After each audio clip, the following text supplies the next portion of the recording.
Welcome to సీతోస్ kitchen stories. ఈరోజు special bunch of vitamins తోటే కాకుండా మంచి స్మోకీ గార్లిక్ ఫ్లేవర్తో ఉండే roasted red bell pepper chutney ఎలా చేసుకోవాలో చూసేద్దామా.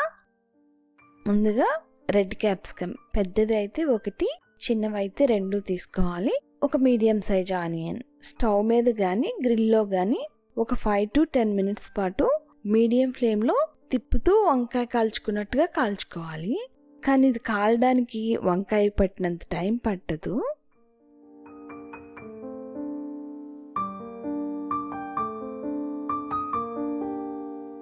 చల్లారిన తర్వాత క్యాప్సికమ్కి ఆనియన్కి కూడా తొక్కు తీసి పెట్టుకోవాలి. మీరు ఎప్పుడు ఆనియన్ని ఇలా రోస్ట్ చేసి ఉండరు కదా, మీరు ఇక వేరే రెసిపీస్ ఎందులో అయినా ఇలా రోస్టెడ్ ఆనియన్ యూస్ చేస్తే కమెంట్ సెక్షన్లో నాతో షేర్ చేసుకోండి, నేను కూడా ట్రై చేస్తాను. ఇప్పుడు ప్యాన్ తీసుకుని 1 టేబుల్ స్పూన్ ఆయిల్ హీట్ చేసి దానిలో వెల్లుల్లి, ఎండుమిర్చి, జీలకర్ర వేగించుకోవాలి. వెల్లుల్లి పెద్దవైతే 2, చిన్నవైతే 4, ఇంకా 3 to 4 ఎండుమిర్చి, 1 టీ స్పూన్ జీలకర్ర. అంతేనండి, దీనికి పెద్ద ఐటమ్స్ ఏమీ అవసరం లేదు. చాలా తక్కువ ఐటమ్స్తో క్విక్గా చేసేసుకోవచ్చు ఈ చట్నీ. ఈ చట్నీ ఓన్లీ రెడ్ క్యాప్సికమ్ తోటే బాగుంటుంది. గ్రీన్ అండ్ ఎల్లో క్యాప్సికమ్తో ఈ చట్నీ బాగా రాదు. మనకి గ్రీన్ క్యాప్సికమ్ కంటే రెడ్ క్యాప్సికంలో వైటమిన్ సి ఎక్కువగా ఉంటుంది. ఫైబర్ అండ్ యాంటీ ఆక్సిడెంట్స్ కూడా ఎక్కువగా ఉంటాయి. ఇప్పుడు జార్లో మనం రోస్ట్ చేసి పెట్టుకున్న క్యాప్సికమ్, ఆనియన్, ఇంకా 1 టీ స్పూన్ చింతపండు, మీ టేస్ట్కి సరిపడా సాల్ట్ వేసి ఫైన్గా గ్రైండ్ చేసుకోవాలి. వాటర్ మాత్రం అస్సలు వేయకూడదు, మన క్యాప్సికంలో ఉన్న వాటరే సరిపోతుంది. ఇది ఇడ్లీ దోశల్లోకి కాకుండా రైస్లోకి కూడా బాగుంటుంది.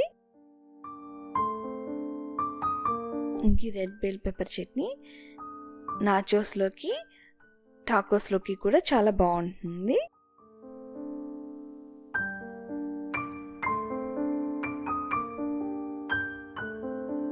చాలా తక్కువ ఐటమ్స్తో చాలా క్విక్గా చేసేసుకోవచ్చు ఈ చట్నీ.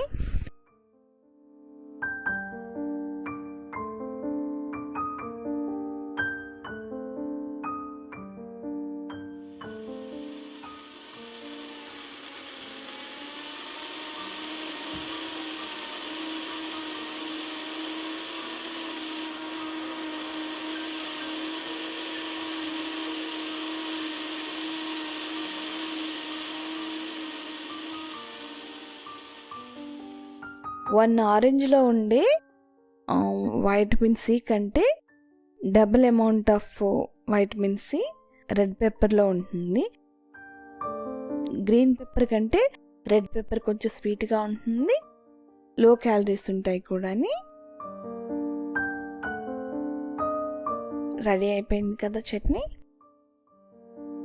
ఇప్పుడు ప్యాన్లో తాలింపు కోసం 1 టీ స్పూన్ ఆయిల్ వేసుకుని కొద్దిగా జీలకర్ర, ఆవాలు, మినపప్పు, ఎండుమిర్చి, కరివేపాకు, ఇంకా కొద్దిగా ఇంగువ వేసి తాలింపు కొంచెం సేపు ఫ్రై చేసుకోవాలి.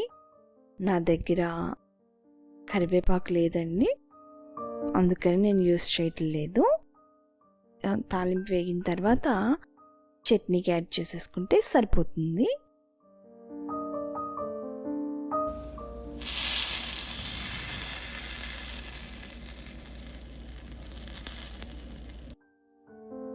మీకు నా ఈ రెసిపీ నచ్చినట్టయితే please do subscribe my channel, and thanks for watching it.